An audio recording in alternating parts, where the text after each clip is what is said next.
2024 లేదా 25లో డిగ్రీ లేదా బీటెక్ చదివారా? సాఫ్ట్‌వేర్ జాబ్ కోసం ఎదురు చూస్తున్నారా? అయితే కోడ్‌జ్ఞాన్ 100 డేస్ కోర్సులో చేరండి. జాబ్ సాధించండి. నమస్తే సార్. నమస్తే.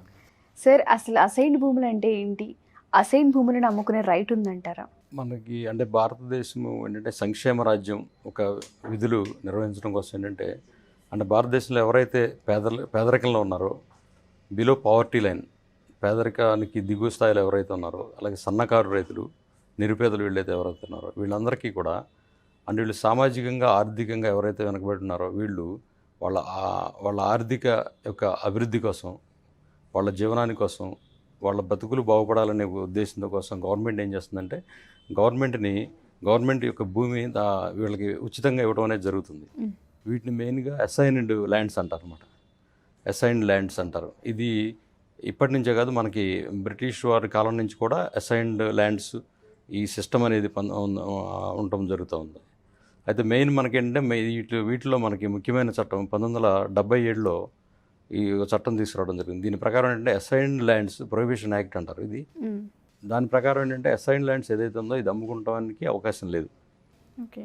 దానిలో ఈ అసైన్డ్ ల్యాండ్స్ అనేవి చాలా రకాలుగా ఉంటాయి. వీటిలో డి ఫార్మ్ పట్టాలు, బి ఫార్మ్ పట్టాలు, లావణి పట్టాలు, అట్లాగే మరి స్వతంత్ర సమరయోధులు ఉంటారు, స్వతంత్రం కోసం పోరాడిన వాళ్ళు ఉంటారు, వాళ్ళకు కూడా ఈ గవర్నమెంట్ ల్యాండ్స్ అనేది అసైన్ చేయడం జరిగింది. రెండోది పొలిటికల్ సఫరర్స్, రాజకీయ బాధితులని, అట్లాగే భారతదేశ సైన్యంలో పనిచేస్తూ వాళ్ళ సేవలకి గుర్తింపుగా కూడా ఒక 2.5 ఎకరాలు 5 ఎకరాలు ఇట్లా గవర్నమెంట్ అనేది అసైన్ చేయడం జరుగుతుంది. ఈ రకంగా చాలా రకాలైన వర్గాలకి ఈ అసైన్ ల్యాండ్స్ అనేది గవర్నమెంట్ ఇవ్వడం జరుగుతూ ఉంటుంది. అయితే వీటిలో ఏంటంటే మనం ఫస్ట్ ఆ పట్టా ఏదైతే ఉందో అసైన్డ్ పట్టాలో టర్మ్స్ అండ్ కండిషన్స్ చూడాల్సిన అవసరం ఉంటుంది. వాటిలో ఫస్ట్గానే పెడతారన్నమాట, this land was heritable but not alienable అని ఉంటుంది. అంటే ఏంటంటే ఇది వారసత్వంగా వెళ్ళే భూమి, అంటే తండ్రి నుంచి కొడుకు నుంచి మనవడికి అట్లా వాళ్ళ వారసత్వంగా వాళ్ళు అనుభవించే హక్కు వాళ్ళకి ఖచ్చితంగా ఉంటుంది. బట్ నాట్ అలైనబుల్ అంటే అర్థం ఏంటంటే అది ఎవరికి అమ్మడానికి అవకాశం లేదు, మార్టగేజ్ చేయడానికి అవకాశం లేదు, గిఫ్ట్ డీడ్ చేయడానికి అవకాశం లేదు. అంటే అది ఎవరికి కూడా ఇవ్వడానికి వీళ్ళకి రైట్ ఉండదు.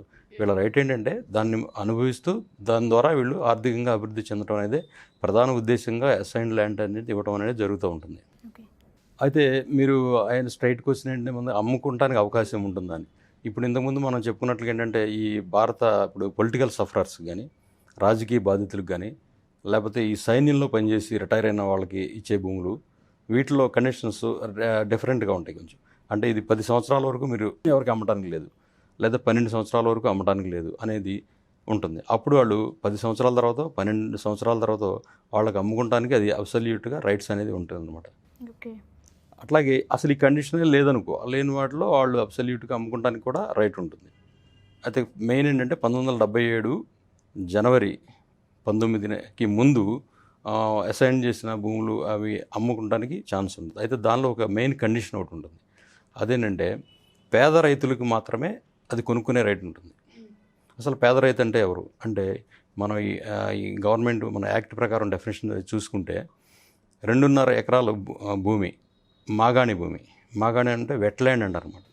అంటే ఏదైతే నీటి సదుపాయం ఉండి నీటి మీద ఆధారపడే పంటలు పండించుకునే భూమిని మాగాణి భూమి అంటారన్నమాట. ఇది 2.5 ఎకరాల కన్నా లోపు ఉండాలి, అంటే అంతకన్నా తక్కువ ఉండాలన్నమాట. ఆ రైతుని పేద రైతు కింద గవర్నమెంట్ గుర్తించడం అనేది జరుగుతుంది. రెండోది 5 ఎకరాలు మెట్ట భూమి అంటే డ్రై ల్యాండ్ అంటారన్నమాట. అంటే వాటికి నీటి సదుపాయం పెద్దగా ఉండదు. అంటే నీటి సదుపాయాలు సరిగ్గా లేకపోవడం వలన దానికి సంబంధించిన పంటలు మాత్రమే పండిస్తూ ఉంటారు. అంటే మాగాణి భూమితో పోల్చుకుంటే మెట్ట భూమి కొద్దిగా వాల్యూ, దాని ఈల్డింగ్ అది తక్కువ ఉంటుందనే ఉద్దేశంతో అది 5 ఎకరాల లోపు భూమి ఉన్న వాళ్ళని కూడా పేద రైతు కింద గవర్నమెంట్ గుర్తించడం అనేది జరుగుతుంది. అసలు ఇంకా భూమి ఏమీ లేని వాళ్ళని భూమి లేని నిరుపేదలు, వాళ్ళకి వ్యవసాయ కార్మికుల కింద కూడా గుర్తించడం అనేది జరుగుతూ ఉంది. అయితే ఎస్సీ ఎస్టీసు బీసీసు ఇట్లా ఆర్థికంగా వెనకబడిన వాళ్ళకి కూడా వాళ్ళకి ఈ భూములు అనేది అసైన్ చేయడం అనేది జరుగుతూ వస్తుంది. భారతదేశం మొత్తం మీద చూసుకుంటే మన తెలుగు 2 రాష్ట్రాల్లో, అంటే ఉమ్మడి ఆంధ్రప్రదేశ్ ఉన్న టైంలో ఈ 2 రాష్ట్రాల్లో కలిపి దాదాపు అప్రాక్సిమేట్లీ 60 లక్షల ఎకరాలు కూడా ఇది అసైన్ ల్యాండ్స్ కింద పేదలకు పంచడం జరుగుతుంది. అంటే దాదాపు ఇదేంటంటే భారతదేశంలో అత్యధికంగా పంచబడిన రాష్ట్రం ఏదన్నా ఉందంటే మనకి ఉమ్మడి ఆంధ్రప్రదేశ్ రాష్ట్రంలో పంచడం అనేది జరిగిందనమాట. అయితే ఇప్పుడున్న గవర్నమెంట్ ఏం చేస్తున్నారు, గవర్నమెంట్ ఇప్పుడు కొన్ని చుక్కల్లో డాట్స్ పెడుతున్నారు. అంటే కొన్ని భూములు, అంటే కొంతమంది అందులో ఎవరు యజమాని హక్కులు సరిగా ఉండకపోవడం, ఎవరు అందులో లేకపోవడము, అలాంటి భూములు కొన్ని ఒకవేళ గవర్నమెంట్ ఏంటంటే కొన్ని ఎక్వైర్ చేయాలనే ఉద్దేశంతో కొన్ని భూములకి డాట్స్ పెడుతున్నారు. డాట్స్ అంటే దీన్ని చుక్కల భూమి అంటున్నారు అనమాట. అంటే గతంలో ఇటువరకు ఇప్పుడు పొలిటికల్ సఫరర్స్ ఉండి లేదా అసైన్ చేసిన ల్యాండ్స్ వేరే వాళ్ళు ఎవరన్నా కొనుక్కొని ఉన్నా కూడా వాళ్ళ పొజిషన్లో ఉన్నా, లేదా గవర్నమెంట్కి వేరే ఏదన్నా ప్రాజెక్టు నిర్మాణం కోసము ఏదో ఒక వేరే అవసరాల నిమిత్తము గవర్నమెంట్ ఏం చేస్తుందంటే దాన్ని ఎక్వైర్ చేయాలనే ఉద్దేశంతో దాన్ని చుక్కల్లో పెడుతున్నారు, డాట్స్ పెడుతున్నారు. దాన్ని ఏమంటున్నారంటే మన వాళ్ళు చుక్కల భూమి అంటున్నారు అనమాట. ఈ చుక్కల్లో పెట్టారంటే ఇంకా అది గవర్నమెంట్ తీసేసుకుంటుంది, మనకేం రాదని చెప్పేసి ఈ మధ్యకాలంలో ఏంటంటే మన తెలుగు రాష్ట్రాల్లోనే బాగా జనాలు ఆందోళన చెందడం జరుగుతుంది. ఎందుకంటే వాళ్ళు శిస్తు రసీదులు కట్టించుకోవట్లా, దానికి సంబంధించిన ఆ లోన్లు కానీ ఏమీ ఇవ్వటం లేదనమాట. దాంతో ఈ జనాల్లో ప్రజల్లో చాలా ఒక ఆందోళనకరమైన పరిస్థితి నెలకొంది. అయితే దీన్ని బట్టి మనం లీగల్గా చూసుకుంటే ఎట్లా ఉంటుందంటే, చుక్కల్లో గవర్నమెంట్ భూమి పెట్టినంత మాత్రాన, చుక్కలు డాట్స్ పెట్టినంత మాత్రాన అది గవర్నమెంట్కి అబ్సల్యూట్ ప్రాపర్టీ కింద పోవడానికి అవకాశం లేదు. ఎందుకంటే మనకి కాన్స్టిట్యూషనల్ కోడ్స్ అంటే constitutional rights, natural justice and equity, అట్లాగే మనకి ఒక ప్రాథమిక హక్కులు ఉన్నాయి. వీటన్నిటిని కాపాడటానికి ఏంటంటే హైకోర్టుకిను సుప్రీంకోర్టుకి విశేషమైన అధికారాలు ఉన్నాయి అన్నమాట. దీని ప్రకారం గవర్నమెంట్ కూడా ఇప్పుడు ఒక 30 సంవత్సరాలు అనుభవించి ఒక ల్యాండ్ని దానిలోనే సాగు చేస్తూ దాని మీద జీవనం సాగించిన వ్యక్తి నుంచి నువ్వు అకారణంగా ఏ గవర్నమెంట్ కూడా తీసుకుంటానికి రైట్ లేదు. దాన్ని ఖచ్చితంగా అక్కడ గవర్నమెంట్ ఏంటంటే కాంపెన్సేట్ చేయాలి. అతనికి ఏదైతే నష్టపరిహారం ఉందో దాన్ని మార్కెట్ వాల్యూ ప్రకారం వన్సా ట్వైసా అనేది గవర్నమెంట్ ఖచ్చితంగా కాంపెన్సేట్ చేయాల్సిన అవసరం అనేది ఉందని చెప్పేసి మనకి జస్టిస్ నాగార్జున రెడ్డి గారి తీర్పు ద్వారా కూడా 2013లో ఆయన తీర్పు ద్వారా కూడా వెలువరించడం జరిగింది. చుక్కల్లో భూమి ఉన్నంత మాత్రాన అది మీరు భయపడాల్సిన అవసరం లేదు. దాని యొక్క రికార్డులన్నీ పరిశీలించి దానిలో ఎప్పుడు అది అసైన్ చేయబడింది, అక్కడి నుంచి అది ఎవరి చేతుల్లో ఇప్పుడు ప్రజెంట్ పొజిషన్లో ఉంది అనే విషయాలన్నీ కూడా సమగ్రంగా చూసి దాని ఎవరైతే అర్హులైతే ఉన్నారో వాళ్ళకి మాత్రం ఇవ్వాలి, వాళ్ళకి కాంపెన్సేట్ చేయాలని చెప్పేసి మనకి హైకోర్టు వారి తీర్పులు కూడా మనకి చాలా స్పష్టంగా తెలియజేస్తున్నాయి అన్నమాట. కాబట్టి భూములు చుక్కల్లో ఉన్నంత మాత్రాన అవే పోతాయని భయపడాల్సిన అవసరం లేదు. ఇక 1977కు ముందు ఈ భూములు ఎవరైతే ఉన్నాయో వాళ్ళు అమ్ముకోవచ్చు. కాకపోతే ఆ కొనుక్కున్న అతనికి ఒక కండిషన్ ఏంటంటే అతను కూడా పేదరైతే అయి ఉండాలి. అతను కూడా పేదరైతే, ఇది చాలా ఇంపార్టెంట్ విషయం అనమాట.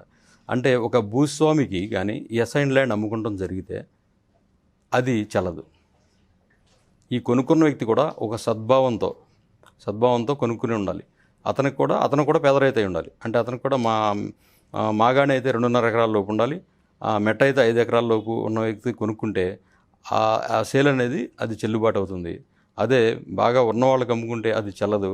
అది మళ్ళీ తిరిగి గవర్నమెంట్కి వెళ్ళిపోవడము, లేదంటే ఫస్ట్ ఎవరైతే అసైన్ చేశారో వాళ్ళకి వెళ్ళటం అనేది జరుగుతుంది. ఈ రకంగా ఏంటంటే అసైన్డ్ భూముల విషయంలో చాలా సమస్యలు ఉన్నాయి. నాకైతే దీని గురించి అంటే ఆందోళన పడాల్సిన విషయం లేదు, సందర్భం లేదు. ఎందుకంటే మనకు హైకోర్ట్స్ ఈ విషయంలో మంచి పేద ప్రజలు ఎవరైతే ఉంటారో వీళ్ళకి అండగా నిలబడటానికి తగిన చట్టాలన్నీ మనకి ఉండటం వలన, కాబట్టి మీకు సమీపంలో ఉన్న అడ్వకేట్ని ఎవరన్నా సంప్రదించి దీనిపరమైన మీకు లీగల్గా రెమెడీ పొందాల్సిన అవసరం ఉంటుంది. Thank you sir, thank you so much. So చూసారు కదా, ఎవరైనా సరే న్యాయ సలహాలకి సంబంధించి చిన్న డౌట్లున్నా ఒకవేళ సార్ని కనుక అప్రోచ్ అవ్వాలి అనుకుంటే, మీ ల్యాండ్ ఇష్యూస్ కానీ మ్యాట్రిమోనియల్ ఇష్యూస్ కానీ ఇలాంటివి ఏవైనా ఉంటే ఒకవేళ సార్ని అప్రోచ్ అవ్వాలి, న్యాయ సలహాలు మీకు కావాలి అనుకుంటే కింద స్క్రోల్ అవుతున్న కాంటాక్ట్ చేసి ఎన్రోల్ చేసుకోవచ్చు. Thank you.